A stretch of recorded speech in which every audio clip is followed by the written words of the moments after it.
love it. I love it.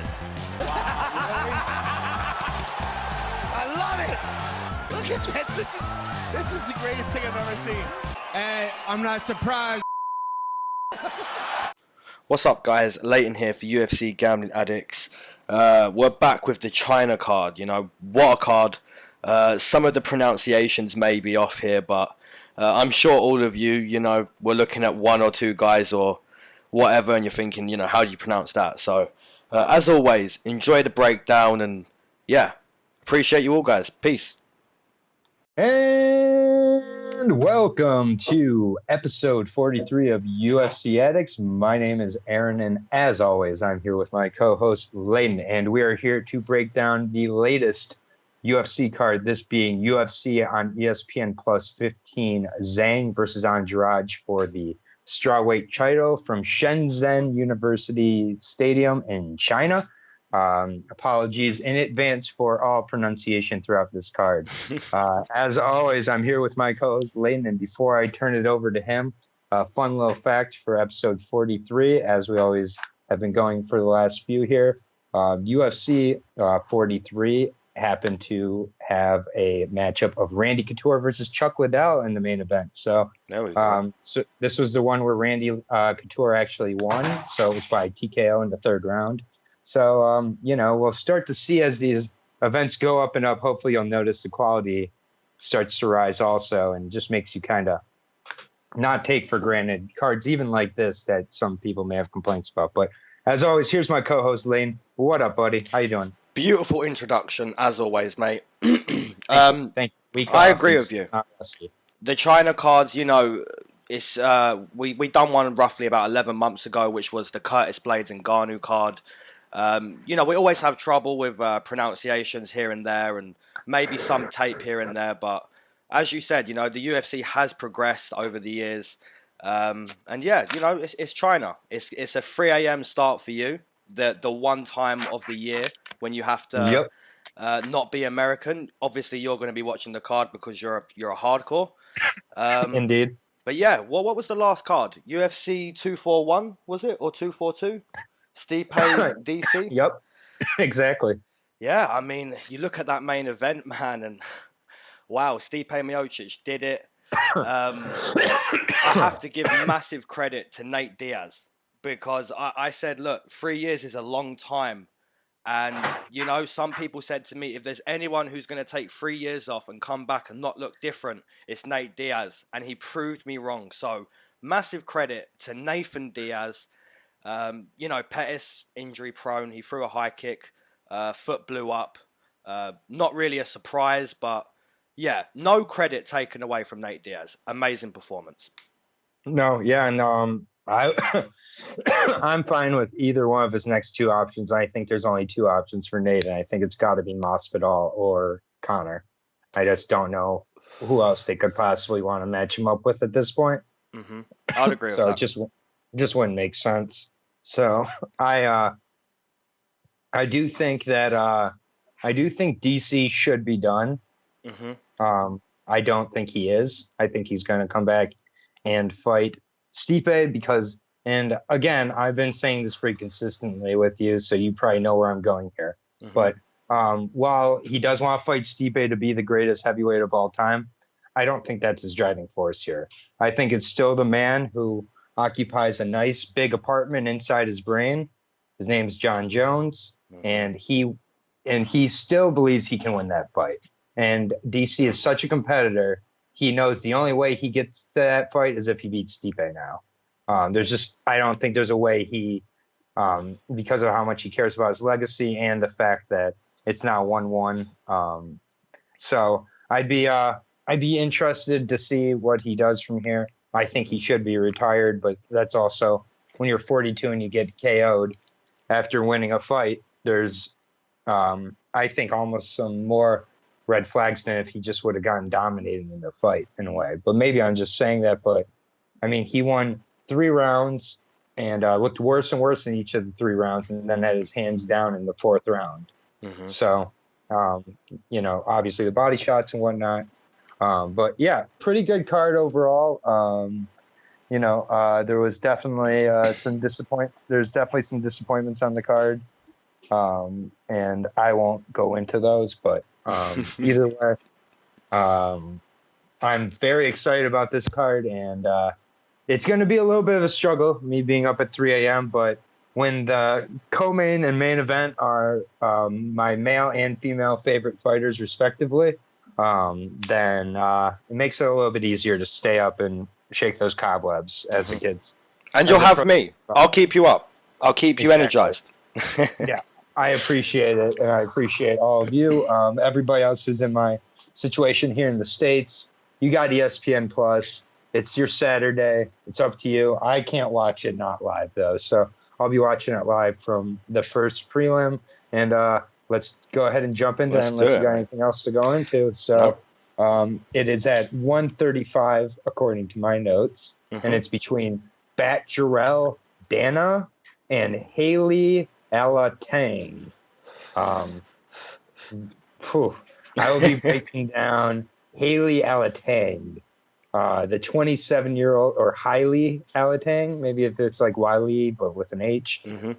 I don't know. Alateng, 27 years old, 5'6", 135er, 12-7-1, 4 TKOs and 2 submissions.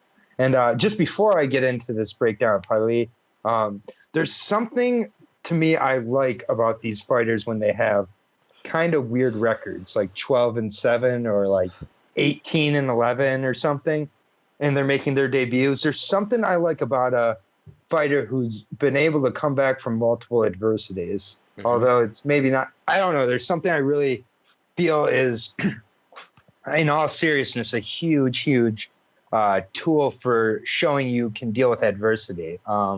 Guy who's 6-0 or something, you just don't know. And not saying a guy who's 12-7 coming in that makes him better or worse, but I think it could be an indicator that this guy may know where he's needed to work on before making it to the big show. Looking at it optimistically, but anyways, Alateng, I've not recognized one name on his resume, other than his second fight ever. Back in 2013, he lost a decision to Yadong Song, and there was video on it, and neither guy looked too great in the fight, honestly. So, I mean, he hung in there with Yadong Song 6 years ago. So, he does have some kickboxing bouts, and those I was able to watch, and I assume that's going to be his base coming into this one. He'd fought at flyweight previously, so he's not going to be a big 135er here, being only 5'6" as well. But there's just not a lot of tape here to go on. Most of it is straight kickboxing that I have found. And I don't know a ton of his opponent, but it looks to me like Bat Jarrell is the ground wrestler of the two. And so I'll take the grappler. I'll take Bat Jarrell by decision. I'm more confident on a lot of my Contender Series picks than this. Nice. Okay. Bat Jarrell Danaa, or however you want to say that, comes into this fight 6 wins, 1 loss as a pro, also making his UFC debut. In all honesty, I haven't got much of an insight for this fight. I'm sure it got put on the card like no more than like 2 or 3 weeks ago. I've watched tape on both guys. I haven't exactly been impressed, but at the same time, not really unimpressed. I think this could be an entertaining fight to start the card. I did watch one of Bat Jarrell's fights, and he absolutely, both guys were just cracking each other for like a round and a half. I can't remember the guy's name, but it was his second last fight. So if anyone wants to see that, go and watch that fight. They were just back and forth, just cracking each other. So it may just be another stand-up war here. Yeah, I do see this one being entertaining.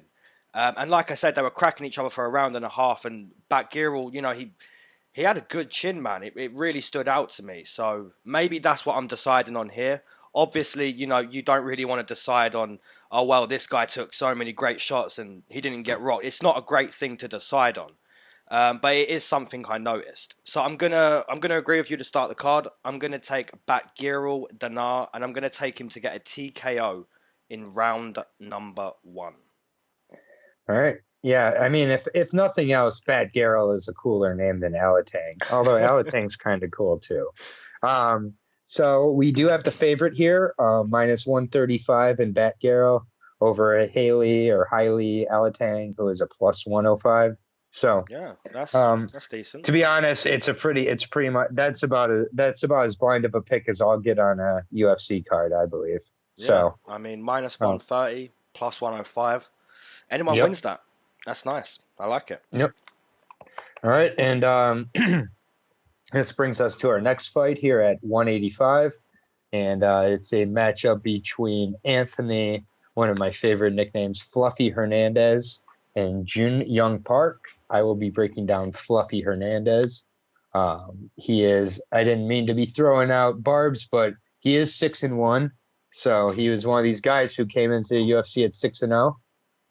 And he faced a really tough guy for his debut in Marcus Perez, a wily veteran, and Marcus Perez subbed him. So we still have pretty much the same questions we have from Anthony Hernandez's debut, which is, if it's not a straight up bang out stand up kind of war, how does he do? He's pretty green and young, only being 25, and only being 6-1 and 6-1 now. And he looks very exciting and aggressive, especially in the Contender Series. But he has faced good competition. He has he has a lot of good speed, good power, and I think that could be the difference in this fight. If Park's able to handle kind of the velocity of Hernandez, though, then I think Park could close the distance, go for takedowns, and get a sub. But I'm going to take Hernandez to be able to catch him early. So I'm going to take kind of one of the only ways I feel comfortable taking Hernandez at this point in his career, early stage in his career, and it'd be a round 1 TKO. So I'm going to say he comes out and catches him early, round 1 TKO for Hernandez. But there's definitely a route to beating Hernandez, and there's lots of holes he's yet to show if he can fill or not. So there's definitely a way out of this fight for Park, but I'm going to say Hernandez catches him early. Nice. I like it. Okay, Jung Park comes into this fight 10-3 as a pro. Another guy making his UFC debut on short notice. It's a tricky one to break down, in all honesty. I look at Jung Park watching tape, and he just kind of plots forward, very stationary, very flat-footed. Looks to find that power shot. We look at Anthony Hernandez in his debut, where he got subbed, he got hurt to the body. But you look at him on the Contender Series, and very impressive, and it just didn't really show in his debut. So yeah, it's a really tricky one, man, because I've seen Park hit some guys with some shots, and if he hits Hernandez with those shots, it could be another disappointing performance for Hernandez. But at the same time, I think Hernandez he's a workhorse. He's going to put the pressure on Park. And Park he's quite flat-footed and stationary, so I do see Hernandez being able to get takedowns. So that's really the question for me. I have seen Park defend takedowns, but I've also seen him fail at defending takedowns. So it's a tough one to decide on, but we're going to agree. And I'm going to take Hernandez. I'm going to take him to get a submission at some point on the mat. I'm going to take it in round number 2. Yeah, I would be very surprised by a submission, but fair enough. Mm-hmm. I got Hernandez as a minus 230 favorite, plus 180 for Jun Park. So he's one of the heavier favorites, definitely early on here. So yeah, I don't know how I feel about that. You look at his debut, and can he really be a minus 230 here? Probably a little too deep.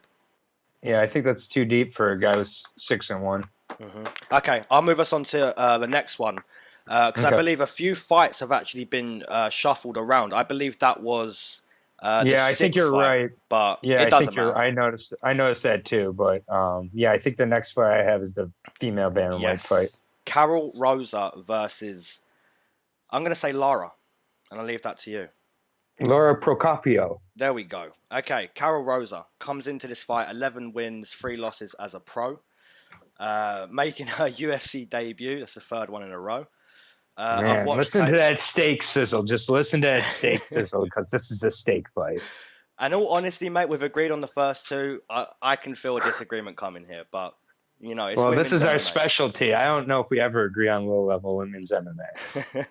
Take your shot of apple juice for that at home. Women's bashing, apparently. So yeah, I've watched tape on both girls. It appears to me that Carol Rosa is going to be the striker, and Lara is, you know, going to be the grappler. Having said that, Rosa has competed at 145, and I don't believe Lara has. But despite that, I do see Lara having the strength advantage and Carol being the striker. So Carol just kind of stands in front of you, not as stationary as Park, who I just broke down, but fairly stationary too. She does kind of throw the calf kick and the body kick, and she just looks to counter, really. You know, just stands in front of you and looks to land shots. So Lara's going to be the grappler, in my opinion. If she looks to kickbox, then maybe we see Rosa win that kind of fight. But it's really, it's low level women's MMA, and I don't want to say it's going to be a boring fight because it could be a banger, but it's a hard one to pick. And I think I'm going to side with the striker here. So I'll take Carol Rosa via decision. Okay. All right. Okay. I will be breaking down Laura Procopio, the 23-year-old who looks like she's going on about 50 by how she moves and how she looks. She's 5'3", 135er. She's 6-0. I was shocked. First of all, not a lot of tape on this girl either, so sorry to keep saying that, but to be honest, she's just not the fastest, most impressive striker I've ever seen. Looks a little undersized for 135. I think she will look to get this to the ground. Her striking is just not good. She does seem to be a good grappler, surprisingly good grappler, actually. Pretty explosive, actually, even off her back. So she has a finish by armbar from the bottom. I think it may come down to which fighter's more well-rounded. And I think Rosa will be a little more well-rounded, has more than double the fights of Laura. And I think the experience gets her a decision win. So we agree for the third fight in a row with there you go. Rosa. I'll take Rosa by decision, but I would not be shocked at all if Laura ends up getting a sub. But yeah, I'm going to take Rosa. Rosa is a slight underdog, although very slight. She's even, minus 130 for Laura. I think that's fine. Go. Yeah, the odds. Minus 130, plus 100. I agree with that. It's who knows? Who knows? I'm sure everyone making Lara the minus 130 has seen that grappling advantage, so maybe that's why she's the slight favourite. But yeah, I'm surprised. With 3 fights, 3 agreements. Wow, there we go. I like it. We seem to agree a lot with China cards. The last China card, we agreed on the whole card. The whole card, yeah. So we'll see with this one. But that is definitely a steak fight. I'll say that much. At 4 a.m. Yeah, let's go. 4 a.m. steak fight. I'm going to be drunk for a lot of this card too, so there will be rewatching happening. So that moves us on to our next fight, which I have at lightweight between Thiago Moises and Damir Ismagulov. Two of my favorite up-and-coming guys at 155. And hang on one second. Chico's loving the breakdown. No, it's this new puppy. Oh, it's Chill not out. Chico. No, it's Coco. Chill Okay, out, bro. I'll start us off on this one. We have, okay, you said Ismagulov and Moises. I'll be breaking down Moises. Comes into this fight 1-1 inside the UFC. Primarily a grappler, from what I've seen, from what we've all seen. Has mainly submission wins or decision wins. He has got 1 TKO stoppage, which came when it mattered. It came on the Contender Series. So, what a time to get your first TKO stoppage.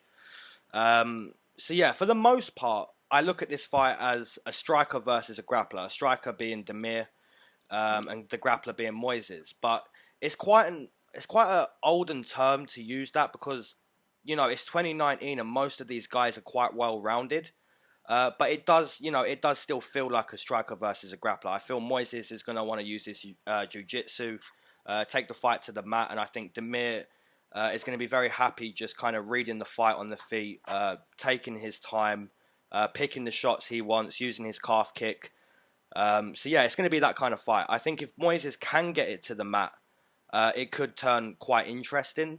But if it stays on the feet, I do believe Damir is just going to, just look very good. In both of his UFC fights, I've been very impressed. Before the UFC in M1, he was very impressive too. So I'm looking for Damir to be the standout guy here. I think he keeps it on the feet and probably wins a comfortable decision. So I'll take Damir Ismagulov via decision. Okay, I will be breaking down Damir Ismagulov, the 28-year-old who looks like he's about 48. So I know that's the second fight in a row where I've said that, but he does not look 28. But either way, he definitely fights well. 18-1 overall, 9 TKOs and a submission. So kind of a reverse of what Moises brings with the one sub to the many TKOs. Damir's 2-0 in the UFC. Had a dominant decision win over Alex Gorges in Australia, which he displayed a lot of real creative striking, has never really looked not in control in his so far in there. He had a couple takedowns in his debut. He followed that up with a similar type of performance against Joel Alvarez. He's just looked totally comfortable in there. And I look forward to seeing what Damir does here in his third effort. I think this is his fight to win. I do think it's a good fight. I like Moises, but I don't think Moises has the diversity on the feet. And I think it will cause him to be a little more hesitant in this one. And going up against a guy like Ismagulov, I don't see Ismagulov having hesitancy with his stand-up and takedown defense. I do think it's kind of a striker-grappler classic here. And I'm going to go with the striker, so I'll take Ismagulov, and I'll take him to get a decision. So nice. I'm picking picked a lot of decisions so far, but it is what I'm seeing from my breakdown. So Ismagulov, I would assume, is the favorite, and he is. I'm seeing at minus 260 on Bovada. Most other places it's minus 225. The lowest you can get him is at Sportbet minus 196. And if I had that at William Hill, I'd be jumping all over that. So if you're at Sportbet and you like Damir, go ahead. Yeah, it's 260 for Bovada, plus 200 for Moises. So I'll see. I got minus 278. Jeez. Oh wow. I thought that was a problem for us, but you still, but either way, I'm not sure it will. It may keep kind of climbing slowly, to be honest with you.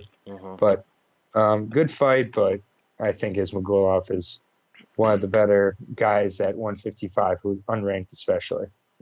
Okay, moving on into the next one. We have, Jung versus Cadiz Ibragimov, is that? Ibragimov? Yeah. Ibragimov? Something like that. Okay. Something Russian. Jung comes into this fight 11-2 as a pro, making his 4 times in a row. No, nearly 5 in a row or 4. Making his UFC debut. He used to fight at heavyweight. Now he's competing at 205. He was supposed to fight Jamal Hill, who we saw on the Contender Series, literally, was it 3 or 4 weeks ago, something like that? Yep. So yeah, he's not fighting Jamal Hill. He's fighting Ibragimov, something. So yeah, it's a tricky one to break down, man, because I've watched tape on Jung, and for a 205er who's moved down from heavyweight, he's got some fast, powerful hands. And I watched tape on Ibra, and he's got some hands too. And I look at some of the trips he's using and the judo he's using. It looks very impressive. So Maybe that's the difference here. Maybe the ability to take the fight to the mat for Ibra is going to be the difference. If he doesn't take the fight to the mat, I think we have a very, very good fight on the feet. It's a tricky one. I'm actually going to take Jung here. I think, one of these, or at least a couple of these guys stepping in on short notice is, they're expected to win, but there's going to be one or two that don't win. So I'm going to take Jung to be a guy who gets a win over a guy who's coming in on short notice. I have been impressed by watching tape on Ibragimov. He's 8-0 as a pro. You're obviously going to say that, but I've been impressed on both sides, I'll be honest. So this could be a completely wrong pick, but I'm going to stick with my gut. I'm going to take Jung to get it done, and I'm going to take him to get it done via TKO in round number 2. Okay. I'll be breaking down Khadis Ibragimov, the 24-year-old. Again, looks like he's going on about 46, but whatever. 6'3", 205. I want to see some of these birth certificates, man, because some of these 20-year-olds from anyway, I don't want to get into that. I agree with you, by the way. I agree. That's a different podcast. Ibragimov 8-0, 1 TKO, 3 submissions. Although he's only 8-0, he's really been able to translate his sambo skills into a well-rounded style so far in the UFC. In some ways, I don't mean to say this, but I will. He kind of reminds me of a little bit in his style of a mini Fedor. Nice. He's got good size for light heavyweight. Makes sure he secures positions when hitting the ground. So sometimes he kind of will surprise you with his explosiveness. He is stepping in on short notice, but I don't think it's the worst thing for a debuting fighter, especially when they're facing another debuting fighter. So I think he looks to mix it up, starts out trying to stand. And if that's not a complete success, or even if it is, I see takedowns throughout. And I see Ibragimov getting his second win by submission, or his fourth win by submission here in the second round. So nice. I'll take a round 2 submission or possible ground and pound for Khadis Ibragimov. Nice, I like it. And the odds? And my odds just, for some reason, just disappeared, and there they are again. And Jung, you better put some money down on your boy, because he's a plus 265. Wow. So there we go. He opened at plus 245 also. So Ibragimov coming in with a little bit of heat. So minus 350. So maybe my Fedor comparison wasn't the craziest thing here. Yeah, I mean, what's the card after this? To buy with all the Russians on it. Wow. Yeah, he was a card early.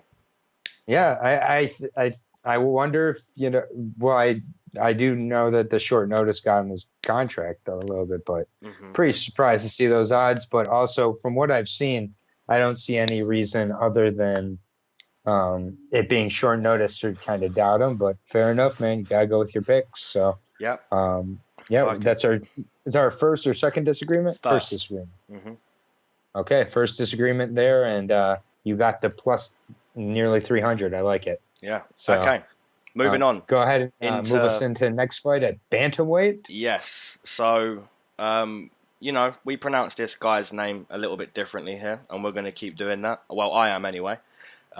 We have Andrade Soukhamthath versus Su Mudaerji, and I'll be breaking down Su. So, I'll leave you to Soukhamthath. Comes into this fight 0-1 inside the UFC. I remember breaking this kid down. Our channel was very fresh. I believe we was no more than, like 6 or 7 weeks into the channel. But I still remember breaking this kid down. I remember saying, this kid is very, very flashy on the feet. He's a very flashy striker. He comes with those kicks, spinning kicks, high kicks, body kicks. He's just a very, very flashy striker on the feet. Now, I remember saying in his debut, I think the grappling is going to be the difference. I think Lewis Smolka is, just going to, excel in that part of the game, in that fight, and that was the difference. I don't think we're going to get that type of fight here. I do believe Soukhamthath will grapple. I think he will be the better grappler, but for the most part, I don't think that's going to be his game plan. So it could really be a very close fight. You know, I've spoken about Soccer Mum's IQ before against O'Malley. I took him in that fight. You know, I took him against O'Malley, and when I saw O'Malley limping on one leg, and you know, we all saw it. The commentators saw it. You know, if you're listening to this, you saw it. You know, everyone saw it. Everyone, you know, every camp saw it. Every fan. It's just the only person who didn't see it was the one person who, you know, it mattered to, and that was Soccer Mum. So a little bit disappointing at times, but he is a well-rounded guy. You know, he uses boxing very well. Range management isn't the best, but I think he's going to be able to at least control this fight. You know, I think he's gonna see the kicks come in and mix it up when he can. So yeah, I'm feeling confident with Soccer Mum here. I'll take Soccer Mum via decision. Okay. All right. And for anybody out there, just save your comment on telling us not to call him Soccer Mom. He will always be Soccer Mom, and that is with all due respect, which is the amount of respect we give him. Yeah, so Andre Soccer Mom, the 30-year-old, is 13-7. So he's not coming into UFC at 13-7 though. So he doesn't get my treatment of the random weird record. So 8 TKOs and 3 submissions, though. 2-4 in the UFC. He lost a couple of splits to start off his career before knocking out Luke Sanders. And he beat Jonathan Martinez on super short notice by decision. Then lost a very one-sided decision to Montel Jackson in his last fight. Yeah, Jackson really showed his wrestling off, and just it was never very close. Overall, Soccer Mom's a pretty solid MMA fighter. Seems to favor keeping the fight standing. Like he showed in the O'Malley fight, we don't need to go into that, but the IQ and overall decision making, I question at times. Mm-hmm. You know, he has this, like I said, he's solid, but again, the questionable IQ and intangibles is where I kind of wonder about Andre. And I think this is a really close matchup here. I think both guys are going to look to contend this fight on the feet. And I don't think it's going to change. So it's whoever really can look a little bit sharper. And I think when it was on the feet in Su Mudaerji's debut, I got it. I thought he looked pretty sharp against a dangerous guy in Smolka, who I know Smolka came out and got the doors blown off him against Matt Schnell, but we've seen how Matt Schnell looks now. Mm-hmm. And I actually am going to take Su Mudaerji to get his first win here and edge Soccer Mom to a decision. I think it could be even a split, but I think it's going to be a close kickboxing fight, and I think Su Mudaerji is going to look a little bit more impressive and edge it out here. So we will disagree.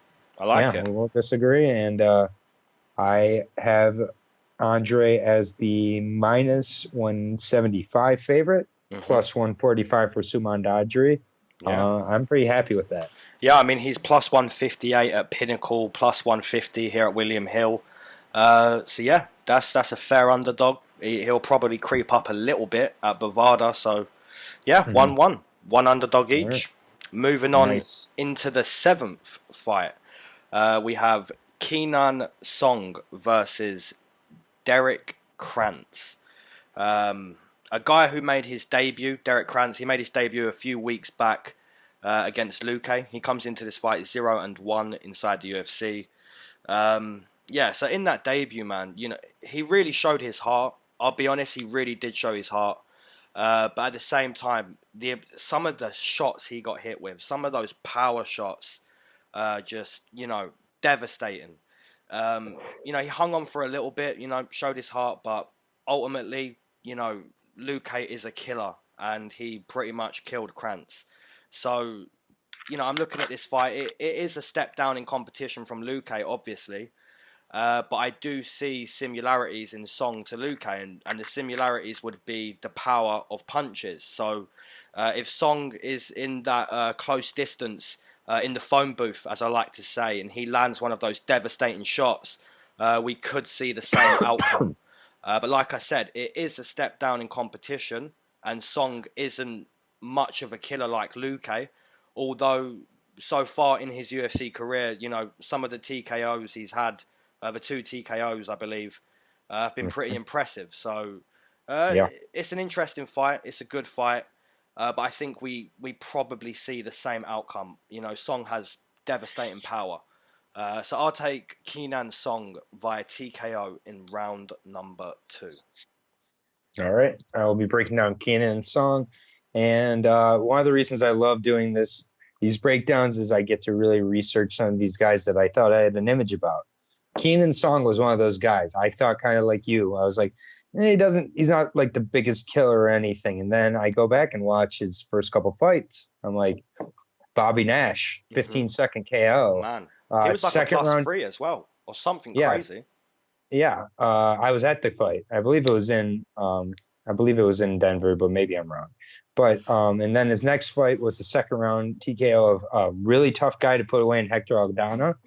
And then I think the reason that I had an image of him was his third fight, which is against Alex Morano. And in that fight, he did the one of the things you really can't do against Alex Morano, and it's lack aggressiveness and controlling the octagon. You allow Alex Morano to dictate the pace and where it's fought at, and Alex Morano wins. And he won a pretty one-sided decision. By the time Kenan Song started getting aggressive, it was too late. He didn't have the pop in his punches. So I think a little bit of a blueprint was drawn up on Kenan, allow a little bit of that high-octane power to wear out in the first round and a half or so, and then he kind of maybe struggles a little bit. He had 7 TKOs and 6 submissions coming into, or he had 5 TKOs and 6 submissions coming into the UFC. I haven't seen any of his submission games so far in the UFC. So I think it'd be pretty smart for Kenan to look to become more of a well-rounded guy he was prior to the UFC again, rather than being so reliant as mostly a striker. But he's been pretty effective with that, and he's got a willing dance partner here in Krantz. What Krantz does have that Morano had is aggression and that forward-moving style that got Song pretty uncomfortable. And Krantz is another really good-sized welterweight. So, and he can hit. So I think Song, I guess Song looks to get this fight down early, and he's not just satisfied going in there and looking to stand and bang. I think if he does, he could have some success, and I'm going to take a round 2 submission for Song. So nice. Probably not what a lot of people are expecting, but I'd be very happy to see a submission. So I'm picking quite a few submissions and decisions so far on this card. I'm not sure if I picked a KO yet, but I did. I did with Anthony Hernandez. So, but yeah, other than that, I don't know. I just kind of have a feeling he's going to rediscover his well-roundedness here, but I think that style-wise, Krantz has a really good chance in this fight. I totally understand anybody taking Krantz who has a full camp here, and he saw how Song reacted in his fight against Morano, and I don't see that big of a difference between Alex Morano and Derek Krantz, in all honesty. I think they fight a pretty similar type of style, and Krantz is, if I'm not mistaken, maybe a little bigger. So we agree, but this is one of my less confident early on for sure. So it's more confident than the first couple fights of the night. But besides those, this could really go either way. Go to the odds, and on Bovada, -105 for Krantz, -125 for Song. Wow, it's close. It opened as a straight pick of -110 each way. Yeah, that's a close one. I like it. I like the respect for Krantz. I also think sometimes the odds forget a little bit, and they may be forgetting that Song is 2-1 in the UFC and not 0-1 in the UFC. So just I like Song much more now that I've seen that price. I was fearing the price was going to crawl up a little more, but at that price, I don't mind him at all. So I like it. I agree. Okay. And this takes us on to the next fight, and it would have been Anthony. Well, no, it would have been Anthony Hernandez. It will be if I had another steak, it'd be being made here, and it's between Yanan Wu and Mizuki Inoue. And I will be breaking down not my girl, but a girl, Yanan Wu, who making her third fight here in the UFC. She's 10-2 overall, 6 TKOs, kind of karate style, I guess you could say if you're being nice. So I'll be nice and say karate style. She's 1-1 with a loss against Gina Mazzani in her debut, so not great. She did have a decision win over Lauren Mueller, so that's good. She could beat Lauren Mueller. She appears to just kind of rush in and bang, doesn't appear to have the most skill. I think that she's put into this fight to be a showcase fight for the newcomer personally, because I don't think that she was supposed to win her last one. So I'm going to give the newcomer Inoue submission in round 1. So I'm going to keep it short and sweet, just like hopefully the fight is, and I'll take the newcomer Mizuki Inoue by round 1 submission. Nice. Okay. Mizuki Inoue comes into this fight 13 wins, 5 losses as a pro. She's making her octagon debut. So from the tape I've seen, I haven't exactly been impressed, but as always, well, nearly always, she didn't unimpress me either. So I do believe she does deserve to have a shot in the UFC. Her last fight, she got a win over Vivian Pereira, a girl who I believe was wrongfully cut from the UFC. I felt she was a decent talent in the UFC, but you know, hopefully she gets back into the UFC at some point. Yanan Wu, formerly a 135er, and Mizuki primarily a 115er. So they're going to meet at 125. I'd expect Yanan Wu to be maybe stronger, probably stronger, but I'd expect Mizuki to be quicker. You make the point that Yanan kind of rushes in and just kind of looks to brawl. Sorry, it made me laugh that you make the point, Yanan. Like, if you're English, you get me. Yeah.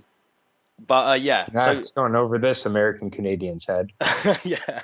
If you're European or English, you understand how that was funny. But Yanan, you know, she looks to rush in, like you said. I believe Mizuki's going to be more technical. You know, just look to land whatever kick she wants at whatever time she wants. Manage the range. And I basically agree with you. I think Wu, you know, she got that armbar finish against Lauren Muller, and it was kind of surprising watching it, because you thought Muller was in control of that fight, and then out of nowhere there's just like a tap, and then Wu just like jumps up and starts running, like, whoa, what just happened? And then you rewatch it, and it's like, oh, she had like half an armbar, and Lauren Muller just said no to it, and it was you know, it was a little bit surprising, but we have a fight here who, you know, I don't know who's going to win, really, to be honest. I have no clue. But we are going to agree. I'm going to take Mizuki to be the quicker girl in there, the more technical. But unfortunately, mate, I'm going to take a decision. So maybe if you get drunk enough, there will be a second steak. Who knows? Oh, my God. Yeah. We're in the dark lands at that point. That's going to be like 5:30 in the morning. Be watching Mizuki Inoue versus Wu Yanan. I'm going to feel like I'm watching a 1FC card. It's going to be great. Can't wait. And did I go through the odds? No, mate, go on. Okay, so the odds are they're not with you. I was expecting to be with Wu for sure. Mizuki is the favorite at minus 125, minus 105 for Wu Yanan. So that's a close one. Yeah, wow. It's a interesting. I have no clue. Yeah. So there's a few fights on here that really I'm going to be learning as much as everybody else. Speaking of learning, we're on to. Do you know that's the first fight of the main card? Wu Yanan versus Mizuki Inoue. Wow.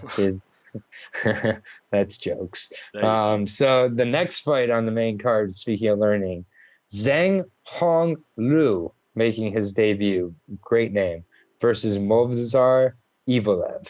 I will be breaking down. Who am I breaking down? Evloev. I am breaking down Mozavar. Or you you want can to tell take, us about the? or you can take You my want, guy. you can tell me about the newcomer first. I'll tell you Okay. about the guy we know afterwards. Okay, so Zhang Hong comes into this fight 18-6 as a pro, and I'm saying it again, making his UFC debut on very, very short notice. Again, I've watched tape on Zhang Hong, and he seems to be, quite a patient guy. Looks to take his time on the outside, lands the calf kick when he can. Just a patient guy on the outside, quite technical, has good power. You could say, I was impressed watching this guy, to be honest. He wasn't doing too much wrong in all of his fights, and yeah, fairly impressed. So, you look at this fight, and the only real concern I have, and I'm sure you shared this concern, Brooks, Evloev competed and won all of his fights pretty much, I believe, at 135 before getting into the UFC. You look at his debut against Choi, and it was a win. It was a you could say dominant win, but it was kind of lackluster. And then you look at a guy in Gavin Tucker, who I said potentially gets a finish against Choi, and then he got the submission finish. And now my concerns are the legit. So Evloev has fought all of these guys and become an impressive guy at 135, and now in the UFC he's at 145. So he's going to be facing better competition at a weight class he hasn't even become established in. So that's a concern for me, and we may see that be an issue in this fight. But I can't really go with that as of yet, because Evloev technically, and I believe he's a young, talented grappler and skillful, very smart, good decision making. But that's the only concern I have. I believe fighting out of 135, in the big time, it's a weird decision. So maybe if he can't make that cut anymore, it's just a shame it came at such an important time. But yeah, I'm going to stick with Evloev. But that's my only concern. So I'll take Evloev via decision. Actually, no, I'm going to take him to get a sub. I'm going to take him to be able to be far more skillful on the ground and get a sub. I'll take it in round 2. All right. I'll be breaking down Movazar Evloev, the 25-year-old, 11-0, 3 TKOs, 4 submissions. He's 1-0 against Sungwoo Choi, where he looked okay in his debut, didn't blow the doors off, though, and looked kind of rigid and one-dimensional there at times. I think the original matchup of Grundy was going to be a much stiffer test for him. Mm-hmm. I don't know a lot about his opponent, but I like for Evloev to shine here. The kid has looked pretty promising from what we've seen of him, although it'd be at 135. I don't have too much of a problem with him moving up to 145 as of yet. I think frame-wise, he looks like he's going to really fill into it as he gets older here, and I think that it is better to switch before you have to also. So he has had some good hands, good wrestling, good submissions, faced some decent competition also on his way to the UFC. And I really look for him to represent more of the prospect he was coming in here. And I think that he has a real potential showcase fight here with a short notice opponent. And I think he puts on a show and gets the TKO by ground and pound in round 2. So nice. I'll take Evloev for the TKO round 2. We go to the odds, and Evloev is the largest favorite on the card at minus 550 now, plus 375 for his opponent, Zhang Hong Liu. So that's probably nearly pricing around most of my parlays.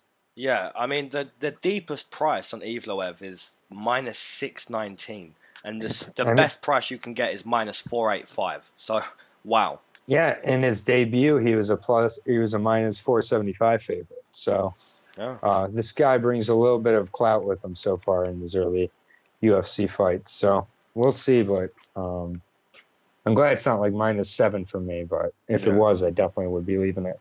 Then we're getting to the John Jones prices, man. You get past minus 7, it's like, whoa, we've got a goat on our hands here? Yeah, I'm thinking after Evloev, after this fight, if he wins against Grundy, it would have been a pick 'em. Mm-hmm. So That I was assume, a much right? better fight, mate. Yeah, that has to happen. If Evloev gets Yeah. past him, just do that match again, because I was looking forward to that. I agree. You want to move us on to the next fight here at the not dead division of flyweight? Yes, we have Mark De La Rosa versus K. Kara France, and I'll be breaking down De La Rosa. Comes into this fight 2 wins, 2 losses inside the UFC. He's a strong grappler at 135.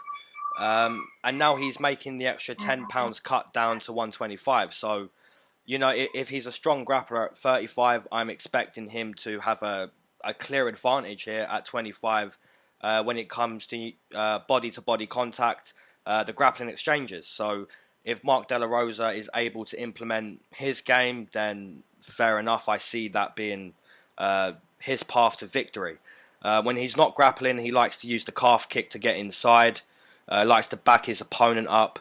So yeah, that's what he's trying to do. He's trying to grapple you, take you to the mat. I believe his wife, De La Rosa, as well, also, she does the same thing. She's looking to walk you forward, calf kick, or jab herself into the inside and get the takedown and look to get a submission. So they're both very similar. De La Rosa's going to try to do that. K. Kara France, I think he might have a slight speed advantage, maybe. I believe he's going to be more powerful, the better striker on the feet. But like I said, man, making that extra 10-pound cut with De La Rosa, if you're already strong at 35, this could go one or two ways. You're too dehydrated and you look worse. But if you're not, and you're one of those guys who can get back all the fluids in time into your brain and look to be a healthy figure when it comes to fight night, maybe this is going to be a good move for him in his career. So it's a hard fight to predict when you really think of it like that. But I'm going to stick with my boy K. Kara. I really like his ability, his striking on the feet. You look at his last fight against Paiva, and that was a very close fight, and I'm sure he's analysed that fight a lot and realised how it was a close fight. And I believe he's going to look even better in this fight. So I'm going to take K. Kara via decision. Okay, I will be breaking down K. Kara France, nicknamed Don't Blink for his speed. So, there you go. 25-year-old, he's 5'5", 125er out of Tiger Muay Thai. Camp I really like, especially for these cards out in China or that section of the world. 19-7 overall. So he came into the UFC at 17-7. So again, a guy who has had some adversity, learned how to lose, come back from those losses and kept wanting to go and kept the hunger and showed an improvement. So not this bad thing that I think a lot of people misunderstand it to be. 9 TKOs and 3 submissions in his 19 wins, 2-0 with a solid decision win over Elias Garcia. And then Kai in his last fight, fucking blanking on Paiva. Mm-hmm. He looked really good against where Paiva looked pretty good until he got that cut in his last fight too. So I don't think that Paiva guy's a bad guy or a slouch at all. I do think Paiva's more of a challenge here than De La Rosa, actually. Mm-hmm. I think that Kai's just really hit his rhythm since exiting the Ultimate Fighter. I think I look for him to be the one with the more solid game plan here. Beat De La Rosa to the leg kicks. Be too quick for him. Avoid the takedowns. Have good takedown defense. And I'll take K. Kara France to get a decision as well. Nice. So we may see some sloppy takedowns from De La Rosa as the fight goes on. I do think that there's been a reason why he hasn't been at 125. I'm not sure how smooth that cut is for him, in all honesty. So it's some speculation on my end for sure, but not fighting at 125 for a few fights here. K. Kara France has had all his fights at 125 as far as I can tell. So I think conditioning, speed, overall stand-up power, K. Kara France for me. So yep, K. Kara France is a minus 270 favorite on Bovada, plus 210 for De La Rosa. Wow. It's a little deep. Seems pretty deep for me. I mean, you make the point, and I made the point too, that you know, De La Rosa hasn't fought at 125, and that's probably the issue because the cut is too much. But what if we're wrong and the cut isn't too much and he is just very powerful in the clinch? You know, to Then say I question he's his plus 200. decision making over the last few fights of going to 135. That's fair. But plus 200, man. Jeez. Yeah. I mean, he definitely has a way. There's no way Kara-France is going to outsize him here. Kara-France is one of the smallest guys at 125. But the precision and overall power of the strikes, I think, will gain enough respect for De La Rosa. Then this leads us into the final two fights of the night. Two of my favorite. I'll put up right up at the top here, two of my favorites, and I'm breaking down both of these fighters, so I will do my best to be unbiased, but I also feel I've done that and may still pick both my favorites. I may not. We'll see. But going into the co-main event here at welterweight, it's between Li Jingliang. Is that how you say it? Jingliang Li. Wow. So I had the first name and last name, Jingling Li. I believe the nickname is the Piranha or something. And yeah, he's matched up against one of my favorites here and one of the most underrated fighters in the entire UFC and MMA overall, Elizeu Zaleski dos Santos Capoeira. He's 21-5 overall. He's won 7 straight at welterweight. He's only lost his debut, which is a split decision loss to the newly re-signed Nicholas Dalby. His 7 straight wins include a wheel kick of Sean Strickland, a KO of Max Griffin, a pretty dominant domination of Lyman Good and Nakamura Akhmedov, and a perfect rear naked choke win over Curtis Millender in his last fight, where he went in and did exactly what he needed to do. Going into that fight, he had 14 TKOs and 2 subs and went right in and got the submission. That's exactly how you need to fight Curtis Millender, and he did. Curtis Millender since then has gotten another fight and seemed to be doing just fine, but I'm glad to see Zaleski back in there. Like I said, I really like this guy. I think he's had a really odd progression through the welterweight division based on his finishes, his overall skill level, and the fact that he's still unranked just doesn't make any sense to me. He's been really exciting, and he has another really exciting matchup here against a guy who's going to look to stand and bang in Li Jing. Whoever, wins this fight, I think is definitely a contender, especially if it's Zaleski who wins, steps up into the contender type of fights. If Zaleski loses this fight, I'll be honest, I'll be really surprised and disappointed. Zaleski's a well-rounded fighter. He's shown some flashy strikes, hence the nickname. He's had flying knee TKO. He followed it up with a spinning wheel kick. Besides the champion, he has the longest win streak in the division. He was supposed to fight Jingling Li before this fight as well, so I assume that Zaleski's had plenty of time to prep for Li. So, but I think that as long as Dos Santos fights smart, I look for him to have a similar performance to the last time out, frankly, and I think he's going to get another sub win, although I do think he has a chance at KO too. I would be pretty surprised by a decision here, so I do think Zaleski finishes this inside the distance, and I'll take him to add another sub to his record, and another one being in the first round here against a guy he just doesn't need to take unnecessary risks against in Jing Li. So nice. I'll take Capoeira by submission in round 1. Nice. Okay, so Jing Liang Li. He's not the Piranha, he's the Leech. Sorry. Comes into this fight, 8 wins, 3 losses inside the UFC. Originally, when I saw this matchup, I felt Zaleski was being a little bit disrespected. I felt he should have got a better matchup. But then you realise that, Li is 8-3 inside the UFC and fairly a decent welterweight. I do still believe Zaleski should have got a better matchup, but I don't feel as strong about that. I do believe that, but you look at this matchup and it's still a very, very tough pick to make because, both guys are fairly impressive at what they do. Both guys are well-rounded, I would say. But the difference is, I believe the difference is how you were saying Zaleski was getting all of his finishes. I just believe he's just quite a bit more crafty than Lee. When you can prepare for Lee. I really believe you can. You know what he's going to do. He's very quick with the 1-2s. He's a powerful guy.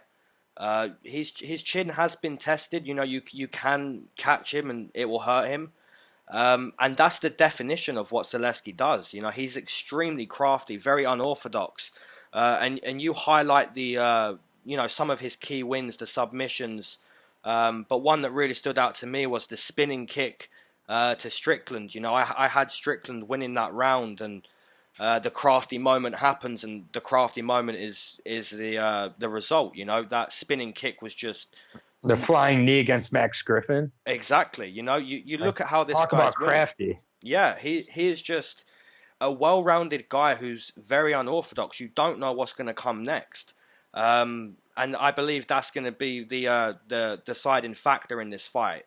I feel Zaleski is going to know what is coming next from Lee, and Lee's not quite going to know what's coming next from Zaleski. So that's the difference for me. I believe there could be a decision win. I think Lee's very tough and very dangerous. But I do agree with you. I'm going to take Zaleski to get a finish. And I'm going to take it towards the end of the second round. So I'm going to take Zaleski via TKO in round number 2. Yeah, a part of my round 1 submission pick is that I'm hoping, and judging by Zaleski's last interview where he was asking for some better fighters and starting to say he deserves higher level of talent to face, I'm hoping he realizes kind of what he has here in a 7-1 welterweight record and exciting finishes, and the fact that he's just not gotten that opportunity to show everybody. He deserves it. Yeah, he absolutely does. And I don't think this is the fight where he gets that showcase. So I think he looks to get out of this fight as quickly and with as little damage as he can, which would be smart to me. I mean, you look at how quick and how impressive that submission win was against Curtis Millender. And it was perfect. I'm a big fan of Millender, man. I believe his technique and ability, purely kickboxing, is very, very decent. And the way Zaleski handled him, took his back, it was just, it was like it was a sparring match. It was beautiful to watch. And I do agree, that was from a guy with 2 submissions. Yeah, he deserves someone. He deserves someone higher up. So maybe Zaleski is the guy on matchmaking for Sunday. Who knows? No, stay tuned for that, people. Stay tuned for that. But yeah, Zaleski is the favorite, minus 300, plus 230 for Li Jianling. It's a little deep. But I'm totally fine with that. I agree 100% with the price. Yeah, I mean, it could be a little closer to like maybe minus 220, but the best price you can get him is minus 270. And he goes up to minus 303. So it's not the complete worst, but he's definitely still going to be in a bet or 2 of mine. So yeah, let's go. Yep, fair enough. And this leads us into the main event of the evening. And this is a fight that a few weeks ago I said, I believe on here, was the title fight I'm looking forward to most from 2019, and I stand by it. Nice. Big reason for that is the challenger is my favorite female fighter currently, and that's Weili Zhang. And I will be breaking her down against Jessica Andrade for the 115 strawweight female title. Weili Zhang is 30 years old, 5'4", 115. 19-1 overall, 8 TKOs and 7 submissions. She lost her debut and has won 19 straight since then and looked excellent. She's 3-0 in the UFC, and she's beaten Danielle Taylor, Jessica Aguilar, and Tisha Torres. So that right there is going to be what people immediately go to and circle and point out, saying that this is a huge step up in competition for Zhang going up against Andrade. But I'm just going to get this out of the way right away and say that I believe fully that Weili deserves this title shot and is ready for this type of step up in performance. Not saying she necessarily wins, but I'm saying I think she's ready for this step up. I really like Zhang. I like her pace. I like her overall abilities. She has got good size and strength for the division, a good gas tank. In her 3 fights in the octagon and before, I haven't seen a ton not to like. Winning 19 straight since dropping your debut is pretty significant to me. And I think the size and strength that she has can compete with Andrade there. I'm not saying she's stronger. I'm saying she can survive, and I don't see her getting thrown around by Andrade. And I really do like Zhang to push the pace as the fight goes on here, and use a good jab, use leg kicks, start to break down Andrade round by round. I think early Zhang can surprise Andrade with her aggression, but I also think that the first 2 rounds are extremely dangerous for Zhang. So I think she's got to really fight these rounds intelligently, try to gas out and sap out a little bit of the sting from Andrade early on. And I think that this fight being at home for Zhang is huge. Sorry to switch from Zhang to Zhang, but either way, I think that fighting at home here is huge for her in a title fight. I think that she's going to have the entire arena behind her. And I think that she's the type of fighter who's not going to mentally allow that to distract her from her performance. And I also do think, as much as I'm talking about Zhang here, whoever you pick in this fight, you're correct.